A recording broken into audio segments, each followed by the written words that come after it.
दोस्तों, जरा एक पल के लिए रुकिए और अपने आप से एक सवाल पूछिए। इस पूरे ब्रह्मांड को किसने बनाया? यह पृथ्वी, यह आकाश, यह अनगिनत तारे, यह सब अचानक कैसे हो? क्या सच में कोई ईश्वर है जो इस सब को चला रहा है, या फिर ईश्वर सिर्फ इंसान के मन की एक कल्पना है? यह सवाल नया नहीं है। हजारों साल से इंसान इसी प्रश्न का उत्तर खोज रहा है। भारत के महान संत स्वामी विवेकानंद कहते थे, हर आत्मा दिव्य है। वहीं दूसरी ओर कुछ लोग कहते हैं कि ईश्वर जैसी कोई चीज दुनिया में है ही नहीं। लेकिन अगर ईश्वर नहीं है तो फिर ब्रह्मांड इतना व्यवस्थित कैसे है? यह पृथ्वी अपनी सही दूरी पर सूर्य के चारों ओर घूम रही है। अगर यह थोड़ी सी भी पास होती तो सब जल जाता, और अगर थोड़ी सी भी दूर होती तो सब जम जाता। तो क्या यह सब एक सिर्फ संयोग है, या फिर इसके पीछे कोई अदृश्य शक्ति है? लेकिन अगर ईश्वर है तो एक और कठिन सवाल उठता है, तो फिर दुनिया में इतना दुख क्यों है? इतनी गरीबी क्यों है? इतनी नफरत और हिंसा क्यों? जब कोई मासूम बच्चा बीमार होता है, जब कोई इंसान भूख से मर जाता है, तो बहुत से लोग पूछते हैं, अगर ईश्वर है तो यह सब होने क्यों देता है? और यही सवाल एक राजकुमार के मन में भी उठा था। वही राजकुमार आगे चलकर बने गौतम बुद्ध।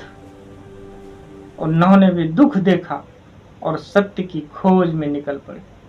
लेकिन दोस्तों, आज इस वीडियो में हम सिर्फ आस्था की बात नहीं करेंगे। हम सवाल पूछेंगे, हम तर्क से सोचेंगे, हम इतिहास को देखेंगे और यह समझने की कोशिश करेंगे कि क्या ईश्वर सच में है, या फिर यह सिर्फ हमारे मन का भ्रम है। लेकिन सावधान, क्योंकि इस सवाल का जवाब इतना सरल नहीं है, और शायद इस वीडियो के अंत तक आपका नजरिया पूरी तरह बदल सकता है। तो आइए इस रहस्यमय यात्रा की शुरुआत करते हैं। जय श्री सीताराम। जब मनुष्य इस धरती पर आया तो उसके सामने बहुत सारे रहस्य। बिजली क्यों चमकती है? तूफान क्यों आता है? सूरज रोज क्यों निकलता है? और सबसे बड़ा सवाल, मृत्यु क्या है? इन सब सवालों के जवाब उस समय किसी के पास नहीं थे। तब मनुष्य ने सोचा, शायद कोई अदृश्य शक्ति है जो यह सब चला रही है। और धीरे धीरे ईश्वर का विचार जन्म लेने लगा। आज भी कुछ लोग कहते हैं ईश्वर वास्तव में नहीं है। ईश्वर केवल मनुष्य के मन का भ्रम है। उनका तर्क होता है, जब मनुष्य डरता है तो किसी सहारे की जरूरत होती है, और उसी सहारे का नाम है भगवान। लेकिन कहानी यहीं खत्म नहीं होती। यदि ईश्वर केवल एक भ्रम है तो फिर एक बात सोचिए, दुनिया की लगभग हर सभ्यता में ईश्वर का विचार क्यों मिला? भारत में भी, ग्रीस में भी, मिस्र में भी, चीन में भी, इतनी अलग अलग जगहों पर लोगों को ईश्वर का विचार क्यों आया? क्या यह सिर्फ एक संयोग है, या फिर इसके पीछे कोई गहरी सच्चाई छिपी है? भारत के प्राचीन ऋषियों ने भी यही सवाल पूछा,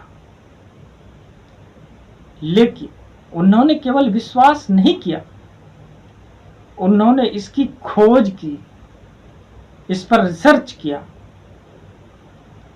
गहरी साधना की, ध्यान किया एकांतवास किए।